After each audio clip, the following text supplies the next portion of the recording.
396 नए positive case आए हैं, which takes our total confirm cases to 27,892। 20,835 people जो हैं वो एक्टिव मेडिकल सुपरविजन में हैं। पिछले एक दिन में 381 पेशेंट्स आर फाउंड क्योर्ड, जिससे कि हमारा total persons who have been cured the number become 6,184। इसको अगर हम देखें तो हम पाते हैं कि हमारा रिकवरी रेट 22.17% हो चुका है। And the positive news is कि हम देख रहे हैं कि प्रोग्रेसिवली हमारे रिकवरी रेट में इजाफा हो रहा है, हमारा रिकवरी रेट बढ़ रहा है। 16 डिस्ट्रिक्ट हैं देश के जहां पर कि पिछले 28 दिनों से कोई केस रिपोर्ट नहीं हुआ है।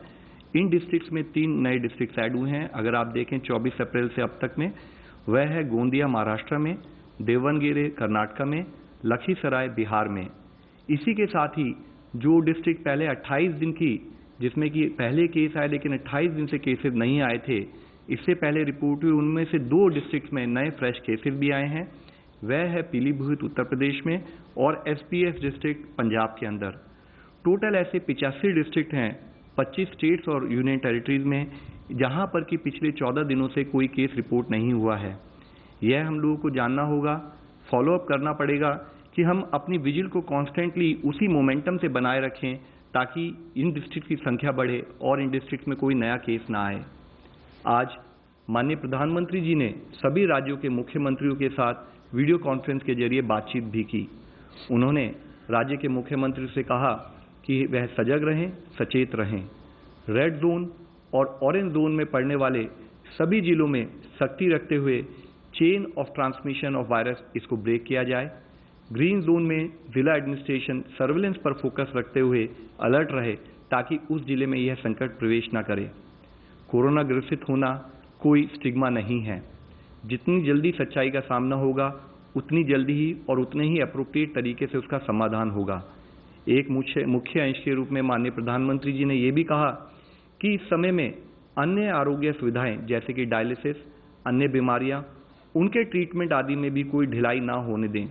परंपरागत मेडिकल व्यवस्था सुचारू रूप से चलती रहे। रेड जोन से ऑरेंज जोन, ऑरेंज जोन से ग्रीन जोन में जिले को ट्रांसफॉर्म करना ही हमारा मंत्र होना चाहिए।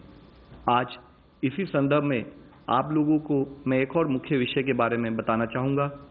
आप सभी को पता है कि हम एक इन्फेक्शियस डिजीज से लड़ रहे हैं और इस लड़ाई में हमें सबका साथ चाहिए, लेकिन कभी कभी लैक ऑफ अवेयरनेस या लैक ऑफ प्रॉपर अंडरस्टैंडिंग के कारण हमारे मन में फियर या पैनिक घर कर लेता है और जो पॉजिटिव पेशेंट्स होते हैं या जो हमारे फ्रंटलाइन वर्कर्स काम कर रहे हैं, हम उनके साथ स्टिग्मा एसोसिएट करने लगते हैं। हम उन्हें स्टिग्मेटाइज करते हैं, हम उनके साथ भेदभाव करते हैं। लेकिन हमें समझना होगा कि हमारी लड़ाई बीमारी के साथ है, ना कि बीमार व्यक्ति के साथ। इस स्टिग्मा के चलते हुए कई बार पेशेंट्स भी अपने आप को छुपाने की कोशिश करते हैं और ट्रीटमेंट लेने से कतराते हैं। इससे न केवल उस पेशेंट को हार्म होता है, उसकी फैमिली को हार्म होता है, बल्कि पूरी सोसाइटी को नुकसान होना संभव है। ज़रूरत है कि हम पेशेंट्स का साथ दें, उसके साथ खड़े हों और उसका सपोर्ट बने। हमें मिस इन्फॉर्मेशन और पैनिक को फैलने से रोकना है। कोविड-19 के स्प्रेड के लिए किसी भी कम्युनिटी या एरिया को लेबल नहीं करना है।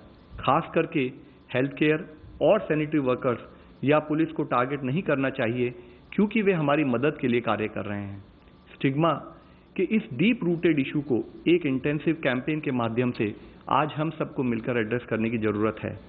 हमें ये समझना होगा कि जो रिकवर्ड पेशेंट हैं वह कोई ट्रांसमिशन नहीं करते, बल्कि वो एक पोटेंशियल सोर्स हो सकते हैं हीलिंग के लिए कि अगर उनका प्लाज्मा थेरेपी जो एक एक्सपेरिमेंटल प्रोसेस हम कर रहे हैं, अगर वह सक्सेस होता है तो उनकी एंटीबॉडीज से और बीमार लोगों को हम ट्रीटमेंट कर पाएंगे। आज ज़रूरत है कि हर यूथ ग्रुप, हर एनजीओ, हर सेल्फ हेल्प ग्रुप, हर पंचायत लीडर, ग्रास रूट में काम करने वाला हर मनुष्य वह खड़ा हो, वह आगे आए और कम्युनिटी में इस बिहेवियरल चेंज के लिए हम सब मिलकर प्रयत्न करें। मैं फिर से दोहराना चाहूँगा कि ये लड़ाई पेशेंट्स की नहीं है, डॉक्टर्स की नहीं है, सरकार की नहीं है, बल्कि पूरे समाज और पूरे देश की लड़ाई है। पूरे समाज को साथ लिए बिना, पूरे समाज का सपोर्ट लिए बिना हम ये लड़ाई कभी नहीं जीत पाएंगे। हमारे फ्रंटलाइन वर्कर्स हमारे प्रोटेक्टर्स हैं, हमारे चैंपियंस हैं।